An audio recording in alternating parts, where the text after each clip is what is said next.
It is not easy to imagine one's sweet and quiet house becoming a nightmare. It was my haven, a place where I could be warm and safe. But as to all that, one winter evening was the turning point.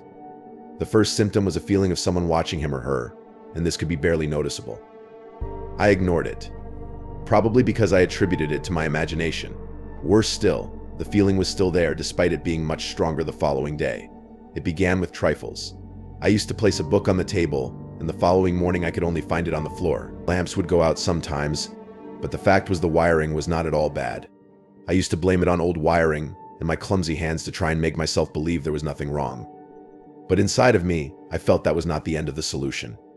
Since I left the door ajar while going to bed one night, I was listening to a weak, stealthy sound coming from the corridor. I felt like my heart had blinked.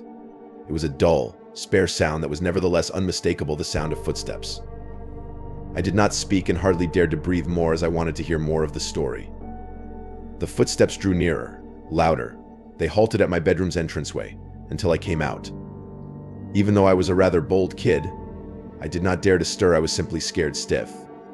The door was something shut, yet I divined that there was life beyond it. The air getting chilly and a chill ran up my spine. So I stayed there tongue-tied, unable to move a muscle, and unable to sleep till morning. The footsteps did not come back at night, but I knew I never was lonely again. The disturbances were taken to the next level after consecutive days. There were voices at night, tiny voices, but they were there, and that made a vast difference. Furniture also had a personality and would operate by itself. Doors would shut on their own and cupboards would open all by themselves. I started to perceive brief silhouettes at the periphery of my vision, but as soon as the head turned in the direction of the motion, there was nothing. I reached my boiling point, and so, it was time for action. I proceeded to put security cameras around the house in a bid to capture who or what was inflicting pain on me. I arranged the cameras and went to bed with my fingers crossed, praying to wake up and feel better. But peace, however, was the last thing which I discovered. That night I felt myself awake once more by the sound of the static. Turning on my bedroom television, which hadn't been turned on for the last few months, I noticed that it was tuned to a channel which was displaying only snow. I attempted to switch it off with the remote, but it would not function. The sound was increasing, the static rising to a crescendo until it was all that could be heard. I rushed out of bed toward the plug and turned off the TV, which acted in the darkness. But the silence was not to be long. The whispers came back. They were now louder than they had ever been. He came with many of them. We saw them entering the room from all corners. The staring unknown force seemed to be getting closer and was choking me with its grip. I reached for my cell phone and opened the camera that was live streaming the events I so wanted to witness. On the screen I saw things which made my blood freeze in my veins. The cameras had recorded something, an undefined blot of darkness drifting in the house. There was nothing, there was no one, but I knew it was out there, hiding in the dark, gradually getting closer to my bedroom. In extremes, I couldn't stay in that house any longer. These are some of the things that made me develop issues regarding my displacement. I left everything I owned and ran away with a bag. I found an available room with a friend, and that was the end of it. The house exists to this very day, although I do not get close to it. It wasn't human anything, whatever was in there, it wasn't human, and I knew it would have never let me go if I had stayed. I had recently shifted to a beautiful vintage house, a 3-storied building on Hawthorne Road. A very good restaurant indeed. It boasted a wooden floor, old-time lamps, and what have you. The building was almost enclosed with ivy. It looked like the right environment to begin life from scratch. However, the house has its background, a background I was soon to learn more information about. It started innocuously enough. I could hear the door of our car opening, or the slight sound of steps on the floor above, although I was sure that there was no one in the house. I simply dismissed it, thinking that it must have been a movement of the house or rogue animal that probably passed through the night. But as the days moved on, these cases started escalating, the events rising in the scale of horror.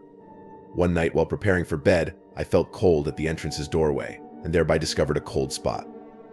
The rest of the house had at least the warmth of the fireplace, and yet this place was cold as ice. I shivered and briskly walked away, only for the cold to seem to chase me. While this cold sensation was with me all the time, it was only in my bedroom that I could get relief. This event was followed by the most graphic dream I have ever had that night. I was in my bed, and to be realistic here, I was paralyzed just like I was when I dreamed this nightmare. I believed I could see things in front of me, the moonlight on the white curtains of the window, the shadows on the wall. However, there was something else. A figure was standing at the foot of the bed. It was a woman, fully dressed in Victorian clothing, with her face being obscured from the light. Her non-articulate, unanimated stare made me freeze. She didn't say anything to me, so I instantly woke up sweating and out of breath. Since it was just a dream, I had to convince myself, but it was as vivid as if it had occurred in the actual world. The next day, it was rather creepy, though I wasn't sure if I was just being paranoid. Yet I had this feeling that I was being followed. It was as if I could feel the whole house watching me all the time, even when I walked around the house. Trying to attend to my daily chores, I felt that there were eyes on me. One day I was preparing dinner for the family. Suddenly from the upper floor, I heard a very big knock. I ran up to the hallway and saw one of the mirrors which was installed there in several pieces on the floor. But the thing that chilled me the most was the message written on the wall. In what looked like condensation, the latter said sharply, "Get out." I was paralyzed with fear for that few minutes. I was violated, and the intruder was making sure I understood that I was not wanted in the house. I dialed my friend in a bid to seek help and get some relief. She arrived, and after listening to what had happened, proposed we wash the house. We burned sage and proceeded through the house reciting prayers, and in some parts of the house telling anything evil that was present to get out. For a while it appeared to be so. Metal barriers and chains disappeared, and even the dark, heavy curtains were replaced by lighter-looking ones. The following night, the woman appeared to me in my sleep in what felt like a more enlivened manner. This time she was closer, and although she had her face turned away, there was still enough of her to see. He turned to kill me. I tried to shout, but my voice seemed to be locked inside my throat. At one point, I would wake up at night struggling to breathe as I perspired through the night. This was the last in a line of incidents that happened a few nights later.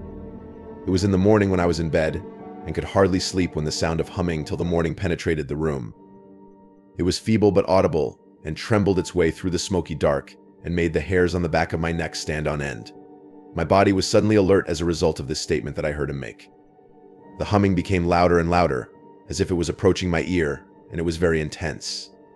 I woke up with a start, took my car keys, and went to a hotel. I thought I could not be in that house one more minute. The following morning, I went to a realtor and agreed to place the house up for sale. I was not interested in the loss, I simply wanted to leave the field of battle. About a few weeks later, I received a call from the said realtor.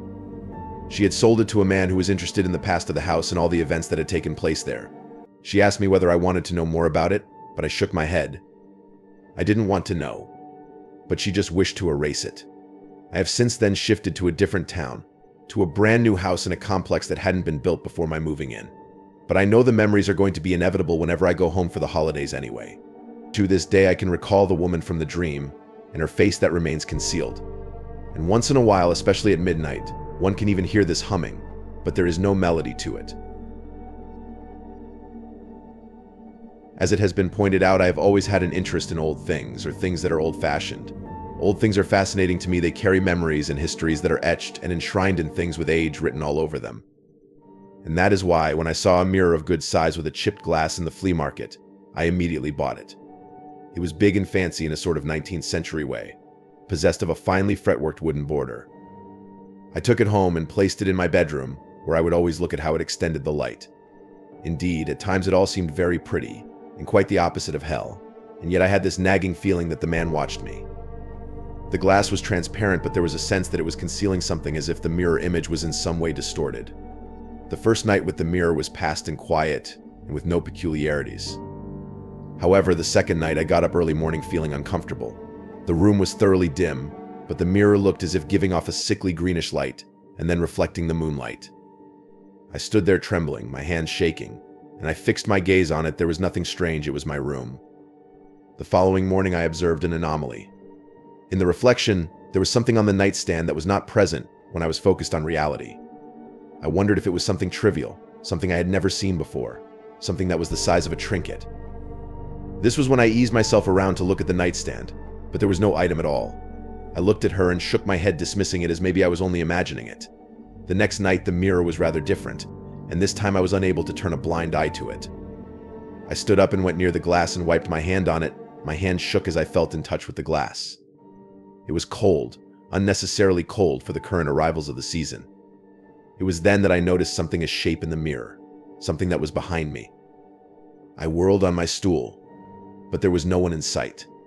My heart started pounding, and I felt such a fear I immediately headed back to the mirror and saw the shadow once again, but it seemed to be clearer this time. What looked like a figure was standing right behind me. It even stepped forward, but its face was hidden by the dark.